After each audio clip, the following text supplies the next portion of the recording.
Huli na namang ng biktima sa EDSA ang ilang pagala-galang minor de edad na binansagang mga batang hamog.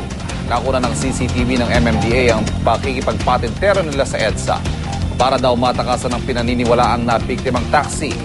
Ang report mula kay Victoria Tulad. Kasagsagan ng pagsisikip ng trapiko sa EDSA Guadalupe northbound alas 9 kagabi. Nang walang ano-ano yung makikita ang dalawang batang ito na nagmamadaling tumatakbo mula sa isang puting taxi. Tumigil sila sa may gitna ng EDSA sa nagsisilbing bakod ng riles ng MRT at doon kinatagpo ang isa pang bata. Maya-maya pa, agad umakyat ang tatlo sa pader ng MRT. Kumaripas ng takbo sa riles, bumaba sa kabilang bahagi ng MRT at saka nakipagpatintero sa mga sasakyan para makatawid sa kabilang bahagi ng highway. Sumunod ay nagkubli sila sa mga puno at hindi na nakita pa. Ayon sa tauhan ng MMDA Metro Base, mga batang hamog ang nakunan ng kanilang CCTV. May tumawag sa amin sa hotline ng MMDA mga alas 9. Nung pagkatawag, pinatutukan kagad namin ng CCTV. Nakita nga namin may tatlong bata na kita sa akto na nagbukas ng taxi.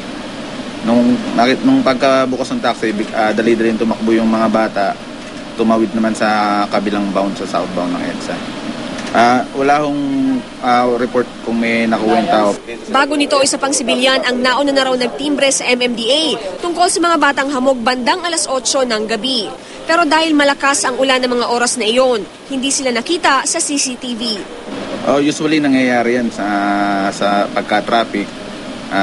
Yun yung mga oras na umaatake yung mga tinatawag na mga batang hamog. Mga taxi driver daw ang karaniwang nabibiktima ng mga batang hamog dahil kadalasang bukas ang pinto ng kanilang sasakyan para sa mga pasahero.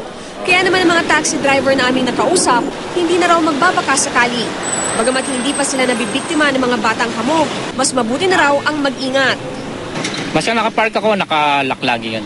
Tsaka minsan ang pasahero na rin, naglalak na siya, sinasabi pa sa akin, Mama, pakilock na may pinto. Sila na mismo, initiative na nila. Kailan po lagi po nakalak yung taxi. Kailan po yan bago sumakay yung pasahero, kailan nakalak yan. O kaya pag may pasahero na, ilalak mo ulit para safety po lahat, pati yung driver, pati po yung pasahero. Ang iba, hindi naman daw masisi ang mga batang hamog. Siguro sa kahirapan, kaya nangyayari din yun. Hindi niyo po masisi? Oo, siyempre, dahil sa paghihirap din ng tao. Pakiusap naman ng otoridad at maging ng mga taxi driver sa magulang ng mga tinaguriang batang hamog. Sana'y gabayan nila ng mabuti ang mga anak nang hindi mapariwara. Ito ang unang balita mula sa lungsod ng Makati. Victoria Tulad, reporting.